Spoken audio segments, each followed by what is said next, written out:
Hello, Alissa from Jerusalem. Where do I find you in this rainy night? It's not night for you, I guess. Hi, Dalia. I am in New York City at my school. Right, which is? It's Yeshivat Maharat. Very nice. Okay. So thank you very much for your insightful comments. I found them very interesting. Let me start by asking you, do you have any personal history with Rabbi Simcha's dictum? Any memory that is attached to this saying? Yes, I remember the first time I learned this Gemara. It was about 4 years ago. It was one of the first very spiritually and morally engaging Gemaras that I learned. And I just remember being very thrilled to see the text and to feel that it was really coming from a divine place that all people could relate to. Mm-hmm. When you say Gemara, you refer to, because Rabbi Simcha is referring to two different citations. Yes, the different pockets is what I'm referring to. All right, okay, yeah. So the Hasidic saying. So let me ask you, by what do you mean by the fact that this dictum challenges us to strike a balance, or to look at the Aristotelian or Maimonidean way of looking at things? What do you mean by that? What I mean by that is the Aristotelian mean as the balance between the two extremes that you were articulating, between extreme confidence or extreme humility. So the balance in between them, which Aristotle and Maimonides both speak of. Derech HaZahav, the golden way between the two extremes. Right. You see, what I thought... Sorry? The golden mean. The golden mean, right. Okay. So what I thought when I read this is that it's actually a warning between these two extremes. It's not really telling us to sort of find a way between them, but it's sort of telling us get away from these both extremes, because both of them come from the same self... denying place, right? Saying that I'm everything and I'm nothing, both come from the same narcissistic approach, I think. Yeah, saying it's all about me and saying I'm nothing basically come from the same psychological place. That's how I at least saw this. What do you think about that? Yes, I think it's a new way of looking at it. I think we normally look at these quotes and we think, there's a balance between them that we're supposed to strike. But what you were getting at was that there are two paths we should not go down.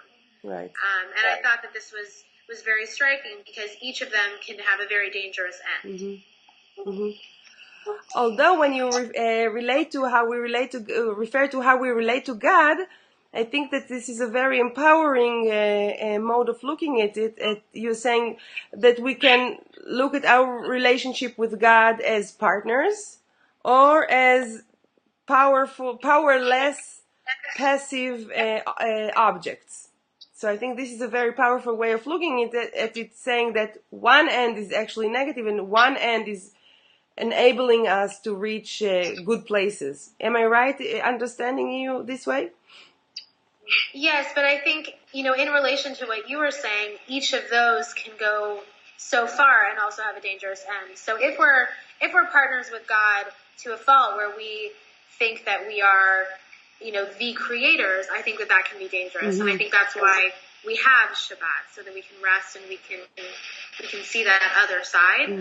But additionally, if we're so powerless, if God doesn't see us at all, then we greatly miss out on a depth of relationship with God, and on actually taking part of His creation. Right. So you're saying, now I understand you better. You're talking about partnership, but you're saying there is a senior partner and there's us, and we have to know our place, but still see ourselves as part of creation and responsible for the tikkun olam.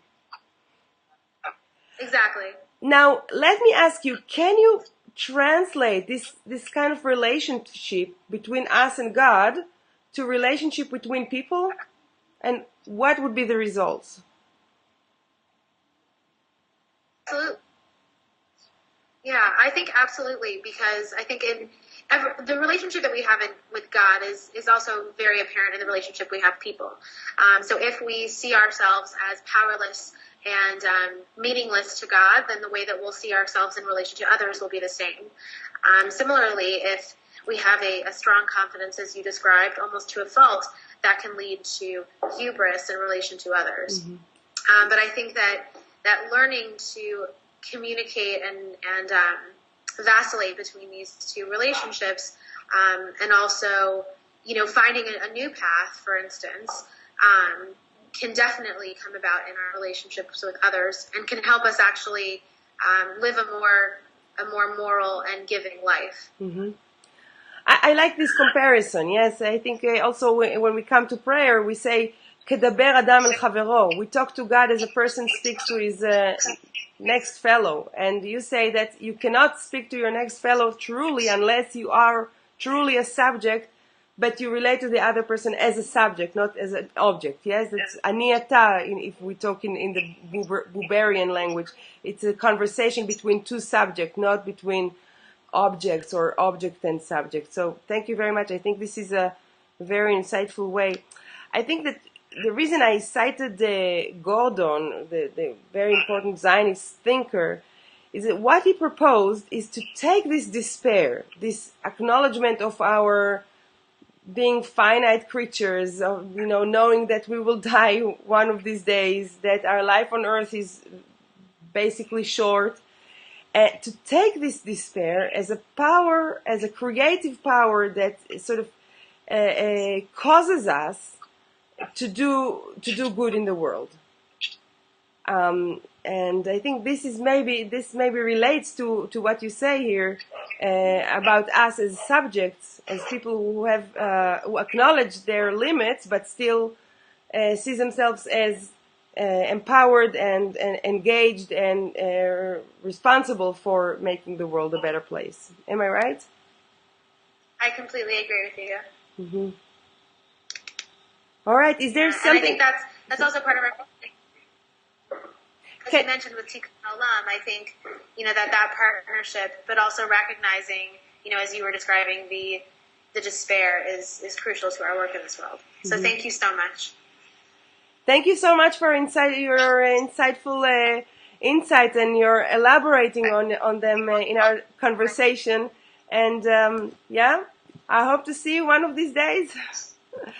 Yeah, I'd love to meet you in person. Thank you so much for everything, and I really appreciated your chiddush on the text. Thank you. להתראות. להתראות.